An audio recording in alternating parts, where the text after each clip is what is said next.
Hi, hi, hi.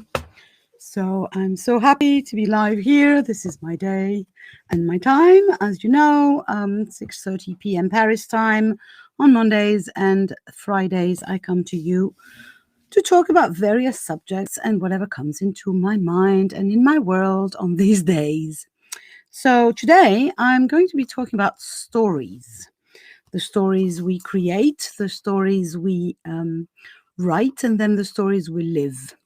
And I'm also pulling cards as I do. So if you want a card from the Lightseers Tarot today, just give me your name in the comments and I will pull a card for you with lots of pleasure. So, stories. Stories. I've been thinking about that for a while now, about the power of story, of the stories we tell ourselves. And one of the problems with the stories is that we tell ourselves the stories, but then we forget it's a story and we actually kind of believe it. So let me tell you a story. And again, if you want a card from the Lightseers Tarot, just give me your name in the comments. And if you have a question, that's good too. And I will answer the question with a card. So let me tell you a story. Today is the 9th of July, and it is 1 year today since my father died. And so here I come with the story of this year that has been very peculiar for me, very non traditional or non classic, non normal year. And of course, like most of us, I've been COVID affected, no traveling, which for me is a big deal. And a lot of my offline life has kind of gone haywire. And it's really interesting how this grief that came on top. And for those of you who don't remember, my father died quite abruptly last year with no mental preparation whatsoever for any of us. And I'm an only child, and my mother lives very far away from me. She actually lives in Greece, and I've not seen her for almost a year. And my father and mother were divorced, so it's a completely different story. So what happens is, um, for this year, what was the story that I told myself, after my father's death? Um, well, to start with, the story was all about the sadness. So I was this sad person. And then I saw that hiding behind the sadness was a lot of anger. But this wasn't in the story until I actually acknowledged it and put it in the story. And then I was the angry woman, angry with my father for dying, angry with my father for things he did or said while he was alive. And I think I needed time to process all of that. And again, I was the angry woman in a story. So it's really interesting how this happens to myself. How I could distantiate myself from what was happening in my emotions, in my brain, in my spiritual development, and go to the place where I was the person looking at the person telling the story. So I chose very early on not to be the pitiful one. I did not want to be this person that is pitied by other people as, she's so sad. So I presented as a strong woman who could deal with her grief. Thus, I actually dealt with my grief in kind of a strong way because I'd programmed my story to be that of the person who is going to overcome the struggle and the grief and the anger. And I did. And I believed myself. I believed the story enough to allow for this to happen. And I really think, after studying stories for a while, that this is how it works. I write a story in my head, whether consciously or unconsciously, and there's a lot of unconscious stories, but I write a story in my head, and then I play the story like it's a theater play. And if I change the story, the play changes. So literally, if I can become conscious of my story, of how I am creating the reality, and yes, I am talking law of attraction here, obviously, but it's way deeper than that, than just law of attraction. I'm talking you are the creatrix of your life, as in the real creatrix, not in a fluffy, creative way, but in a very deep, profound, programming way. So I create the story. I then start to believe it really, into my whole system. And then the story happens. Again, if you want a card from the Light Seers Tarot, just give me your name in the comments and I will pull a card for you with much joy. So this is how it works for me, and I'm pretty sure it works for everyone the same. We write the story in our heads, and again, whether consciously or unconsciously, then we believe the story, and then the story plays itself outside of my head, so in my life. So what if I could become conscious of the story, change it, and let the new one play? Well, then what happens is I've just changed my life.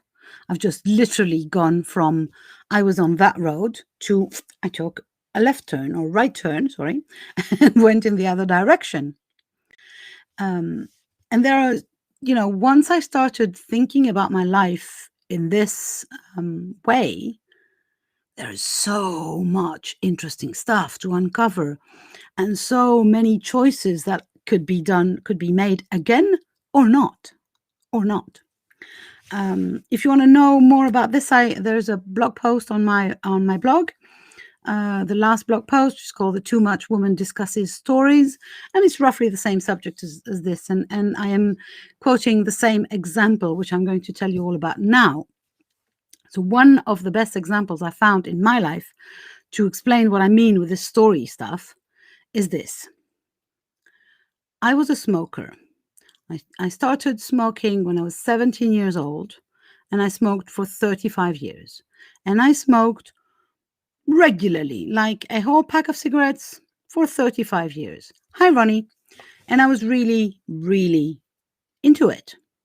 As in, after a while, kind of a long while, I started thinking that I should not be smoking, that it was bad for my health, that this and that and the rest. But the story in my head was, I am a smoker. My father was a smoker. My mother was a smoker. I am a smoker. This is who I am. This is the person that I am. Like, I am roughly blonde, not anymore. Like I wear glasses, like I'm overweight and I'm white and I'm Greek and I'm a smoker. Like it was part of the whole package. That was a fundamental of me. I was a smoker. And I believed this story so much that every time I tried to quit smoking, and I did try many times. I mean, I had 2 kids and I kept on smoking, although I tried very hardly to quit smoking before my pregnancies, which I did not succeed. And I smoked while pregnant twice because I believed the story so much that I am a smoker. And I believed this story for 35 years. November 2016, I had a kind of a nervous breakdown. And I thought to myself, what if I could convince myself that I'm not a smoker, that I am a non-smoker? And so I spent a whole month of my life giving it my everything. I did a self-hypnosis, I did manifestation, affirmations, I journaled, I read the books, I listened to the apps, I did pretty much everything that I could think of, including the magic spells and the whole shebang, to convince myself that I was a non-smoker. And listen to that. I was not trying to quit smoking. No, no, no. I was trying to convince myself that I was a non-smoker. If you want a card from the Light Seers Tarot, just tell me so in the comments. So I spent a whole month doing that. If you want to know more about that, there's also a blog post where I wrote all the tips and tricks that I used for this whole month of November 2016. And I'd set a date that by December 1st, 2016, I would be a non-smoker. November 30th, I smoked my last cigarette while listening to a huge brainwashing conference about how it was okay for me to not smoke and that I would survive that and even thrive into that.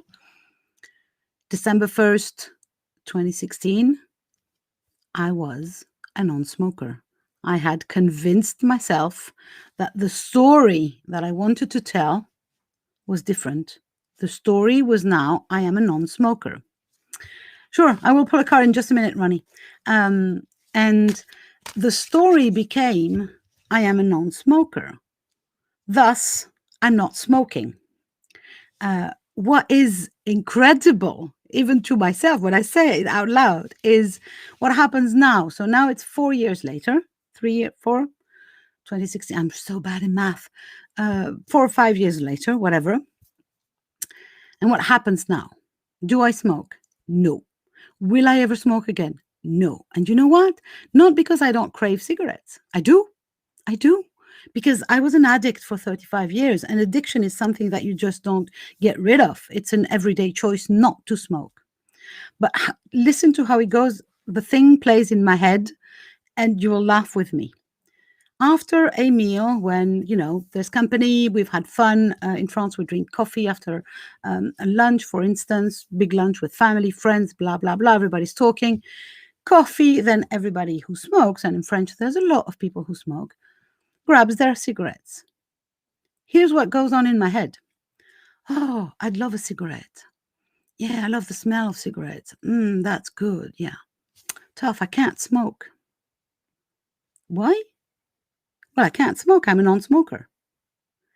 And I believe myself so deeply that I am a non-smoker that I actually cannot smoke. Like it's a physical impossibility.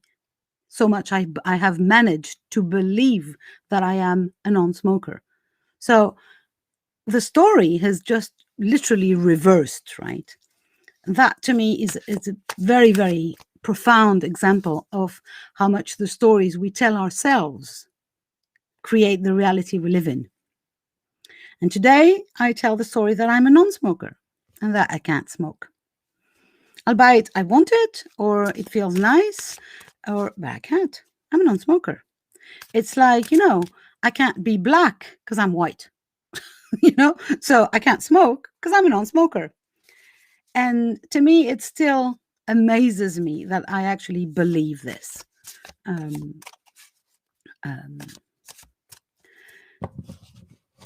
Sorry, I'm reading Ronnie's comment here. What just played in my head was, I don't handle cravings very well. Yeah, that's one of those stories. Yeah, you can change it if you want to. You can change it. Sometimes it will need work. Changing my smoking story was a month's work of tips and tricks and throwing everything at it, basically. If I'd find a voodoo spell, I would have done it because it was all in. And it did take some time and dedication. But oh my God, was it worth it? Not only because now I'm a non-smoker and I'm not ruining my health, blah, blah, blah, saving so much money, blah, blah, blah, but mostly because it has proven to me that stories are what make our life. And that if I change the story, the belief, the scenario that plays in my head, then the exterior reality changes ASAP. And that is fascinating to me. Fascinating. So, Ronnie, let's pull you a card and then I'll tell you guys some more about the story thing because I have a surprise. So here we go. Ronnie, a card for you would be the Chariot. So the Chariot is one of the... So I'm pulling from the Lightseers Tarot. So a tarot deck is slightly different than an oracle deck, for those of you who don't know. Tarot deck is a traditional number of cards with traditional values applied to each card and symbolism. Sorry. And there's 22 major arcana, they're called arcana, which are usually considered to come and tell you about something major and, you know, of a big influence in your life. And again, I'm not predicting anything to anyone. I don't know your future because I've just explained that you can change your story and change your future. So what the cards come to help me tell you is the energies that are here.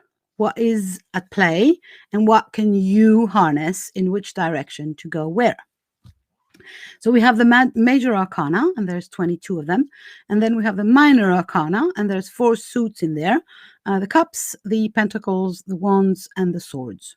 So you have a major arcana. So I'm not going to go into explaining all the suits today, but the Chariot is the one you have, which they're absolutely beautiful, these cards. I fall in love with them every time I pull one of them. And the Chariot is coming to ask you a question. You see the guy on top of the Chariot. The question is, who is running the show? Who is holding the reins here? Is it him? Is he in charge of these 2 horses running like crazy? Or are the horses running the show? Is he being overpowered by the Chariot moving on its own? So the question here is about personal power and reminding you that you are in charge and that it doesn't have to be difficult. Look at him.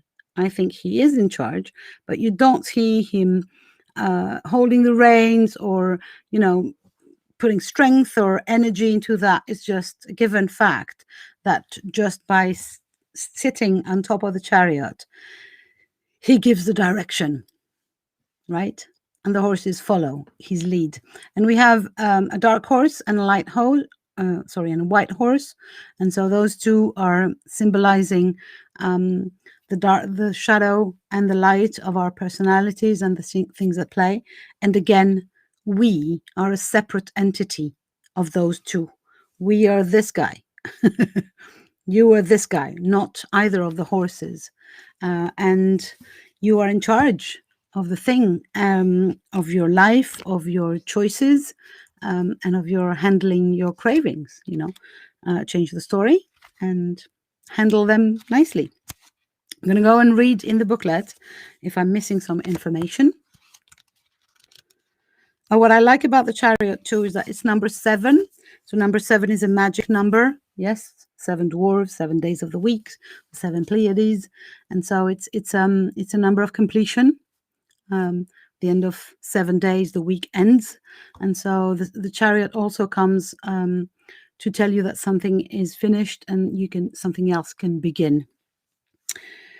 So it says here, I choose who I am becoming and I run toward it with conviction and consistent motion.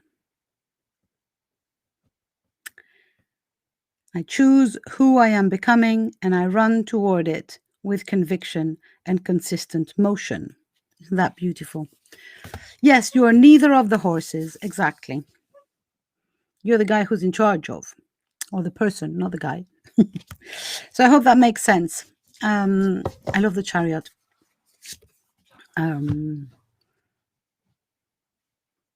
That means something amazing and powerful that I can't yet articulate. Absolutely. Trust that. Trust that you are going there. You know, the first word that is in the booklet, which I didn't read to you, but I am now, is victory. Victory, speed, and action. And if you are on the dark side of it, you'd have the reverse. So you'd have lack of energy, indecision, and so on. And it's the same, right? It's like usually, you know, the other side of the coin. And since we live in a duality world, and that's why we came here to experience duality, every time you get the shadow side of a particular energy, do know that the light side is available to you on just a decision, a choice to change the story and flip the coin. So I hope that makes sense, Ronnie. And if anybody else wants a card from the Light Seers Tarot, just give me your name in the comments and say you want a card. So yes, stories is my subject today. And if you want to know what was the story I was talking about, well, you'll have to go backwards and listen to the replay. But before I pull more cards or tell you anything more, I want to tell you about a fun thing that is happening in September. So I am the lucky, sorry, I'm trying to find the link, which I forgot to, I do this all the time. I'm going to talk about this and then I'll pick up the link, but then I forget to pick the link. So while my computer is doing its trick and finding the link. Yes, Ronnie, you're saying I have that shadow, but I have a choice. Absolutely.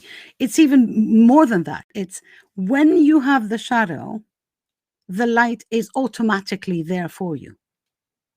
Because this is what duality is. You know, it's like the amount of shadow in one particular aspect is exactly the amount of light available. And it's just for you to flip the switch. Change the story, start believing the other way.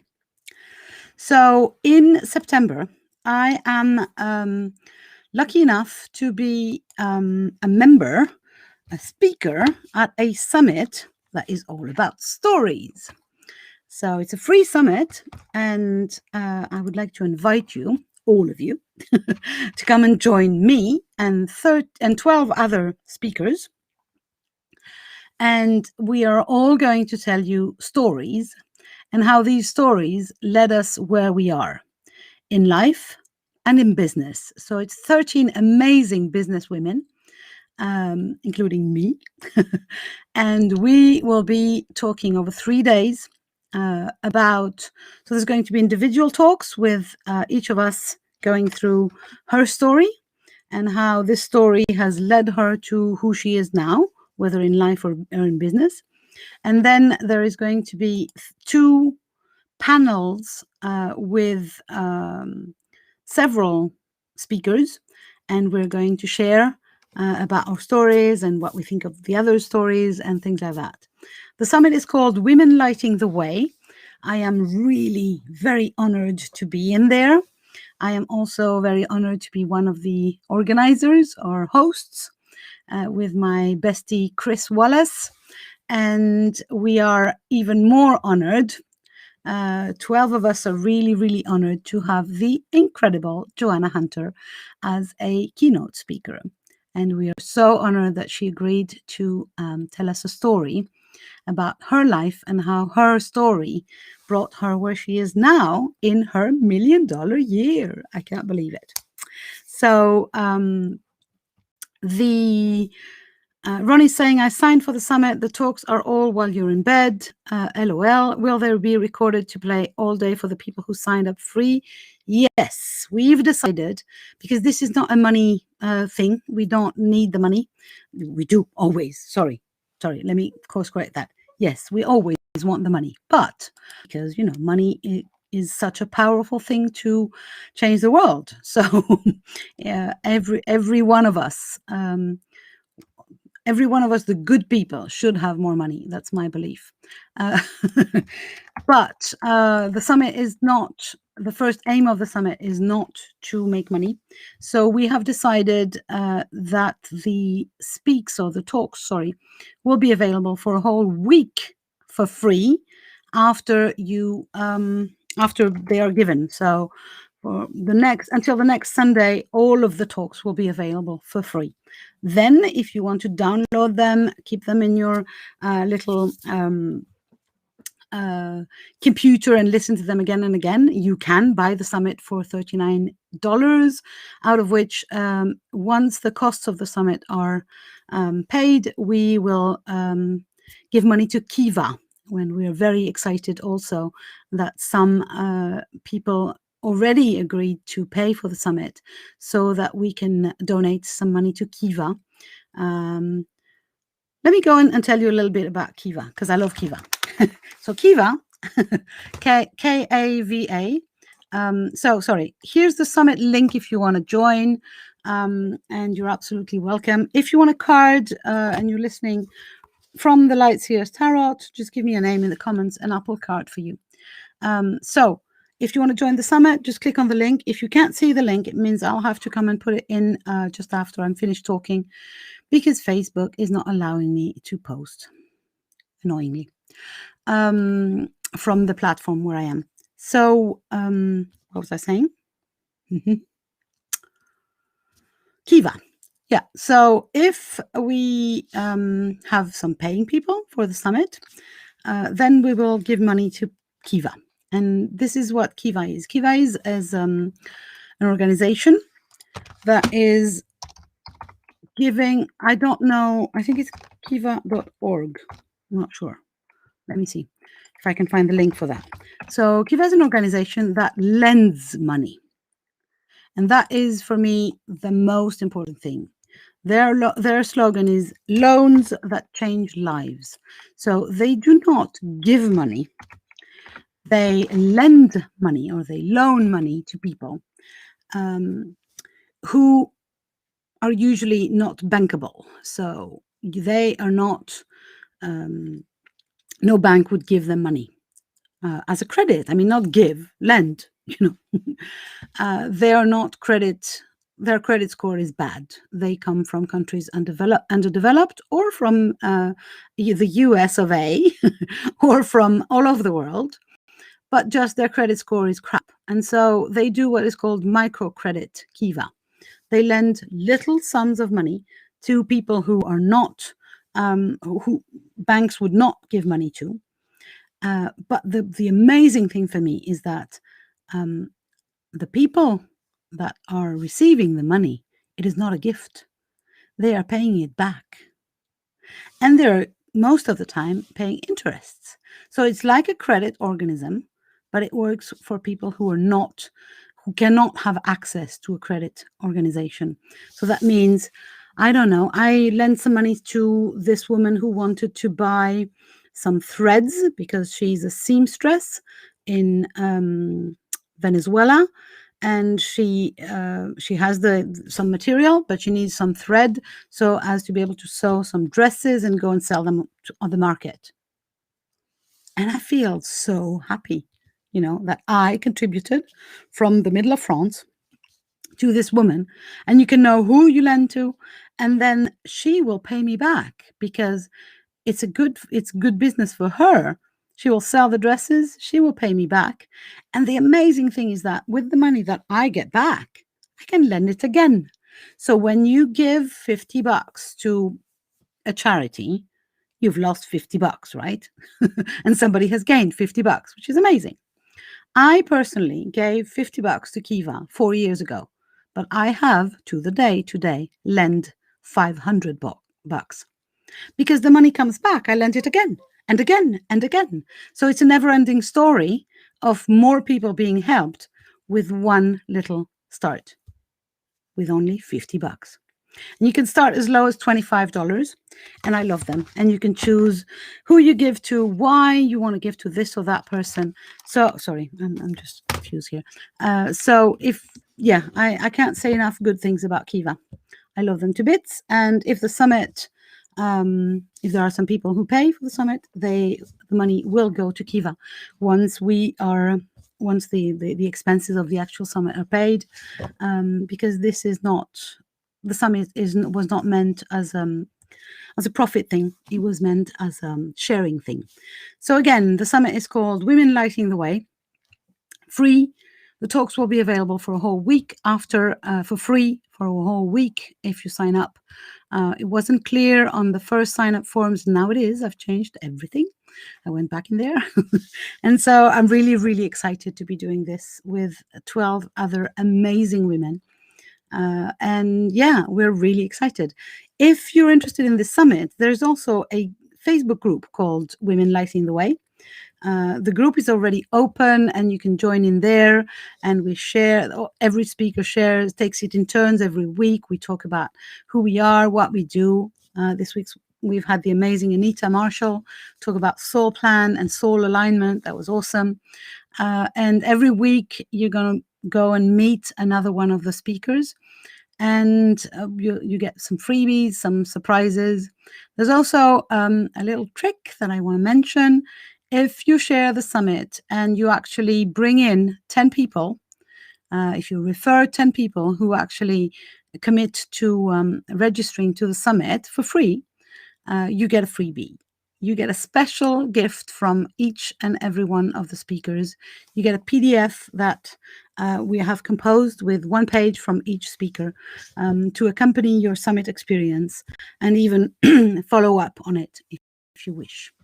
So yeah, Women Lighting the Way, the summit, 10th, 11th, and 12th, all about the stories we write and how we rewrite our lives, or how we wrote our lives. What is the story that brought me here? So I'll be talking about a lot of things because my story is complicated, but there will be mention of the story. One of the stories is the am I a smoker or am I a non-smoker story, which again you can find in my blog post that I wrote today with all the links to the summits and everything as well. Thanks for the hearts. I like it. This is my last call for a card, and I'm gonna from the Light Seers Tarot, and I'm gonna pull a card for the replay people and for myself, as I do, and for whoever is too shy to ask for a card. And so the next time I do come live is tomorrow, but only in my group. So if you're interested in some more free but exclusive content, you have to come into the group. It's called Women Lighting the Way. No, sorry. No, sorry. Nope, it's called Living a Goddess Life, or The Too Much Woman Living a Goddess Life. You can find it by both names. So the card that jumped is actually this Knight of Wands, and she is all about the celebration. She's got the fire in her drum, the freedom horse at the back, and the huge smile, and she is having fun and celebrating and playing music. And she has the fire, the passion of the fire in her hands. And that's really interesting because I am going to, once I close this live, I will close my computer for the day and for the week. And I am going to a local pub. Yes, we have pubs in the southwest of France. And this is not only a pub, it's an Irish pub. And I am going to sing in this Irish pub and play music with some Irish friends. It is a Celtic open jam session, and I can't wait. So let me tell you a little more about the Knight of Wands before I go, so that if it's for you and for me. In the pursuit of the imagined, I manifest this fire with the infectious feelings of inspiration. So that's for everyone in the group or everyone watching the replay. And it's all about passion, spontaneity, pursuing your dreams, and adventures. Yes. So this is what we have, the Knight of Wands. So the next live is tomorrow, 6:30 p.m. Paris time, in the group Living a Goddess Life. And then next week I come live twice a week on every platform that I can think of. And that would be Monday, 6:30 p.m. Paris time, and Friday, 6:30 p.m. Paris time again. So that's me for today. I'm going to send you lots of love. Oh, my nose is energy moving. My nose is tickling. Sorry. And remind you that you are the writer of the story. Change the story. Change your life. Bye for now.